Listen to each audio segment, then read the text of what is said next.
A paz do Senhor, querido aluno, querida aluna, seja muito bem-vindo a mais uma Escola Bíblica Dominical. Nesse trimestre, nós iremos falar a respeito dos dons espirituais e o fruto do Espírito. Este assunto é muito importante para nós, pois concede crescimento e amadurecimento espiritual. Veremos em cada lição a relação entre os dons espirituais e o fruto do Espírito. Eu convido a você a pegar a sua Bíblia, um papel, uma caneta para fazermos anotações. Isso é muito importante. Vamos lá?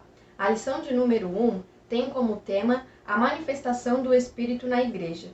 E o nosso versículo-chave se encontra em 1 Coríntios, capítulo 12, do versículo 4 ao 7 e o versículo 12. Vamos ler? Diz assim: Ora, os dons são diversos, mas o Espírito é o mesmo. E também há diversidade nos serviços, mas o Senhor é o mesmo. E há diversidade nas realizações, mas o mesmo Deus é quem opera tudo em todos. Versículo 7.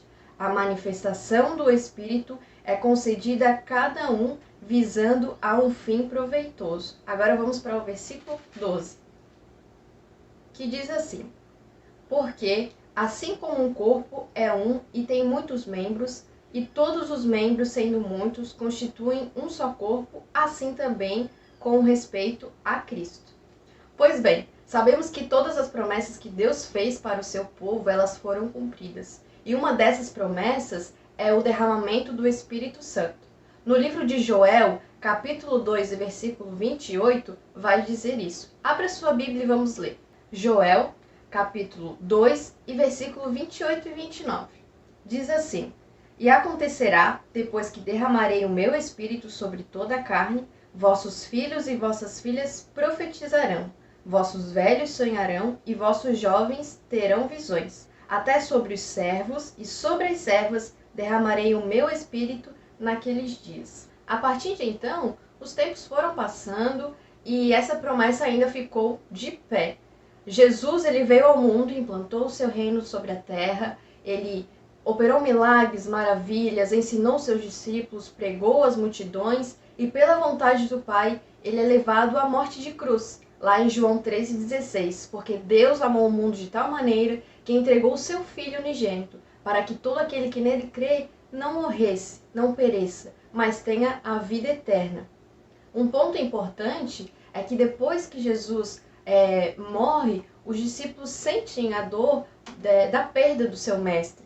E não somente isso, eles ficam desnorteados. O que nós iremos fazer agora se o nosso mestre não está conosco, né? Se aquele que nos ensinou, se aquele que nós vimos os milagres acontecerem não está conosco, não está mais no nosso meio, o que nós iremos fazer? Mas Deus, ele é organizado, ele cuida nos mínimos detalhes. E Jesus, ele então ressuscita e, ao encontrar os seus discípulos, ele passa 40 dias com eles. Abra sua Bíblia e você vai encontrar lá em Atos 1 e 3, que Jesus, ele passa 40 dias com os seus discípulos. E o que ele faz nesses 40 dias? Ele ensina, ele fala a respeito do reino de Deus. E uma coisa ele deixa bem clara para os seus discípulos. No versículo 4 deste mesmo capítulo de Atos, Jesus determina aos seus discípulos para que eles não se ausentassem, para que eles não saíssem de Jerusalém. E por que não sair de Jerusalém? Porque ali seria derramado, se cumpriria a promessa do Pai, aquela que lemos lá em Joel. E o Espírito Santo seria derramado sobre eles. Então, em Atos 2, a gente vê o cumprimento dessa promessa, o derramamento do Espírito Santo. Vamos ler? Abra sua Bíblia em Atos 2. E diz assim: Ao cumprir-se o dia de Pentecostes, estavam todos reunidos no mesmo lugar. De repente veio do céu um som como de um vento impetuoso, e encheu toda a casa onde estavam assentados. E apareceram, distribuídas entre eles, línguas como de fogo, e pousou uma sobre cada um deles. E todos foram cheios do Espírito Santo e passaram a falar em outras línguas, segundo o Espírito lhes concedia que falassem. Quando comissionou seus discípulos para pregar o Evangelho, Jesus sabia que sem o Espírito Santo, sem o derramamento do Espírito Santo, isso não seria feito com êxito. Então, após o derramamento do Espírito Santo, os discípulos tiveram poder para ministrar a palavra de Deus, para pregar o evangelho a toda criatura. Hoje nós conhecemos como o ID de Cristo. Ide por todo mundo e pregai o evangelho a toda criatura. Este ID ainda continua em nossa vida, ainda continua em nosso meio. E a nossa lição diz assim: aquela comissão continua vigorando até hoje. Como igreja, precisamos anunciar o evangelho em todo o mundo. Isso inclui a nossa vizinhança, amigos e familiares, a escola, a cidade, etc. Para que a ação evangelizadora tenha sucesso, é imprescindível que tenhamos o auxílio do Espírito Santo.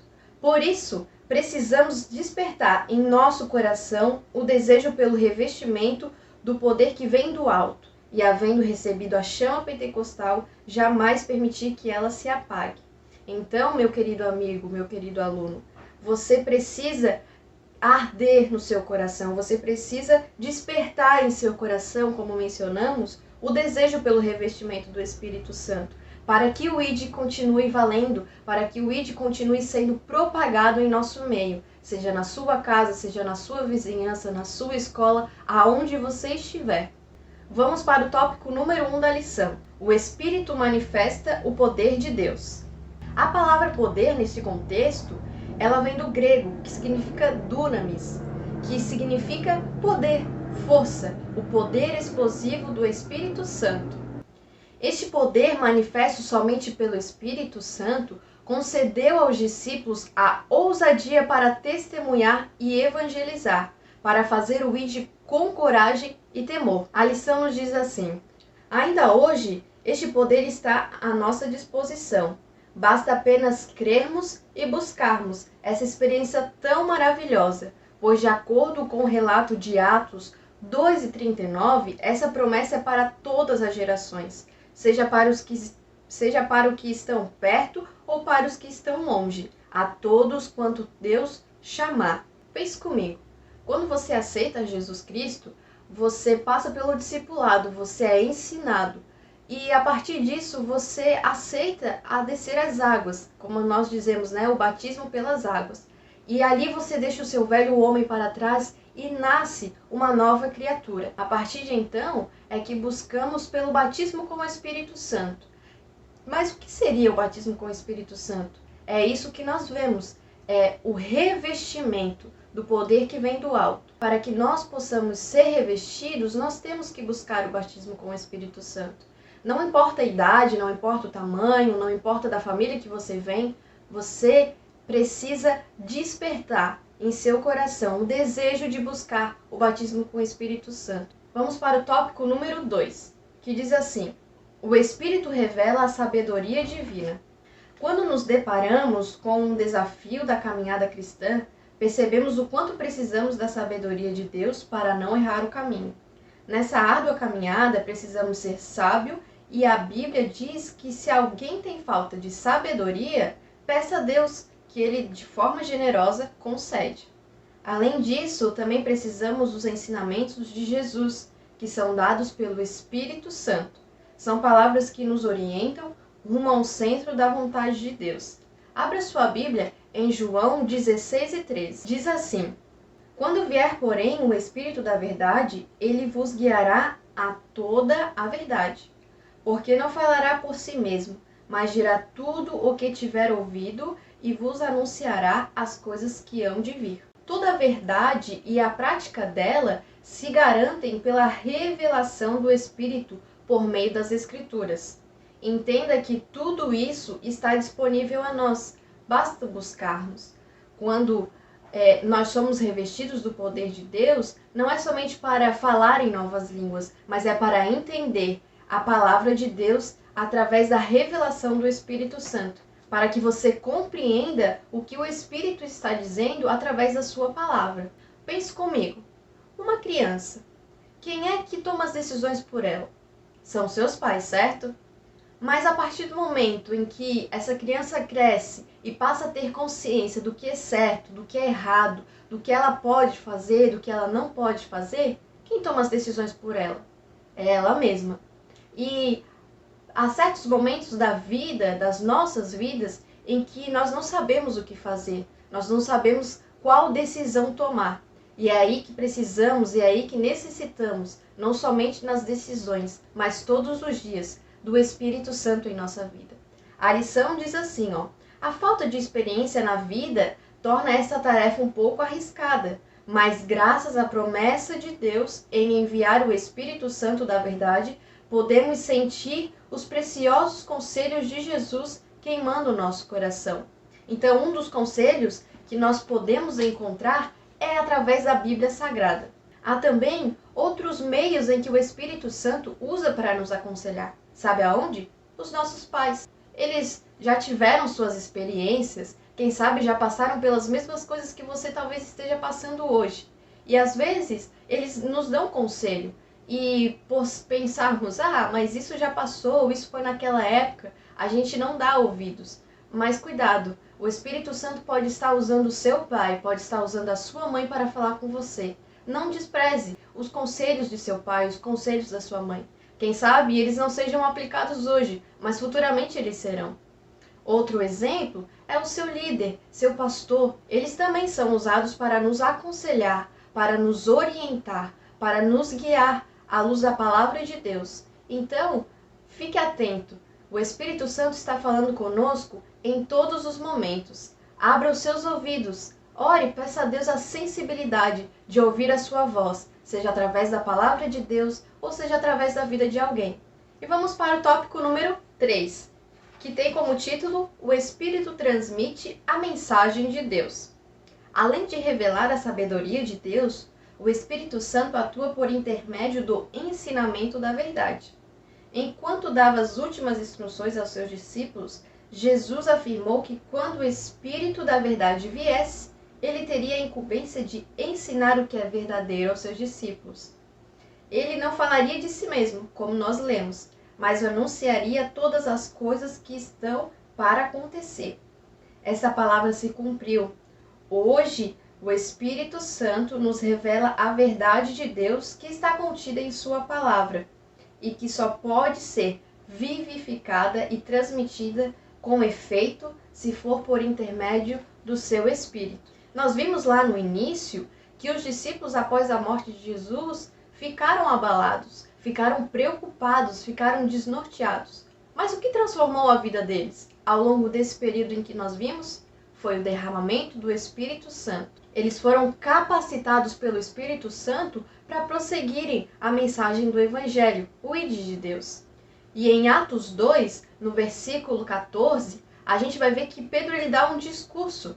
E ali é um exemplo muito grande e muito lindo de como o Espírito Santo operou. Pedro levanta em alta voz e diz aos judeus e moradores de Jerusalém que aquilo que estava acontecendo, o derramamento do Espírito Santo, eles não estavam bêbados, eles não estavam embriagados, mas aquilo era o cumprimento da palavra que Joel havia dito lá no Antigo Testamento, o cumprimento da promessa de Deus. Então Pedro vai dialogando com aquelas pessoas, contando com coragem e ousadia o que Deus estava fazendo com o seu povo, o que Deus estava propondo naquele momento. Ele fala sobre a vontade de Deus em levar o seu filho, que nós encontramos lá em João 3,16, que já lemos, né? Onde Deus ama tanto o mundo que entregou o seu filho. Ele fala sobre isso. E as pessoas elas ficam admiradas e elas perguntam: e agora, Pedro, o que nós iremos fazer? Então a mensagem de Pedro foi arrependimento. Você precisa se arrepender. E após falar esta palavra de arrependimento, Pedro conta o seu testemunho, como que Jesus alcançou a sua vida. E sabe qual foi o resultado? Quase 3.000 almas aceitaram a Jesus. Caro pré-adolescente, a nossa geração também precisa ser transformada. As nossas escolas, a nossa cidade, a nossa família.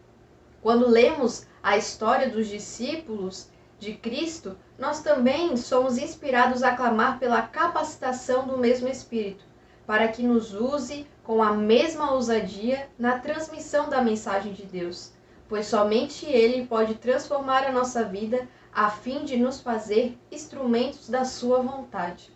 Você já percebeu que um instrumento parado, ele não tem efeito nenhum?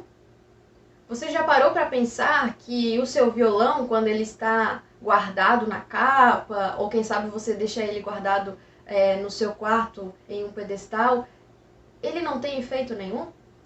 Mas a partir do momento em que você pega o seu instrumento, pega o seu violão, pega uma flauta, pega um acordeon e você começa a tocar, surge um efeito. As notas saem. Sabe o que isso quer dizer? Que nós precisamos estar cheios do Espírito Santo para que as notas possam sair, para que a palavra de Deus seja transmitida. Você, pré-adolescente, não se envergonhe do Evangelho. Não tenha medo de querer que o Espírito Santo haja na sua vida, para que você seja um pregador, para que você seja uma pregadora, para que você seja um cantor, sim, alguém que ministre através do louvor a palavra de Deus.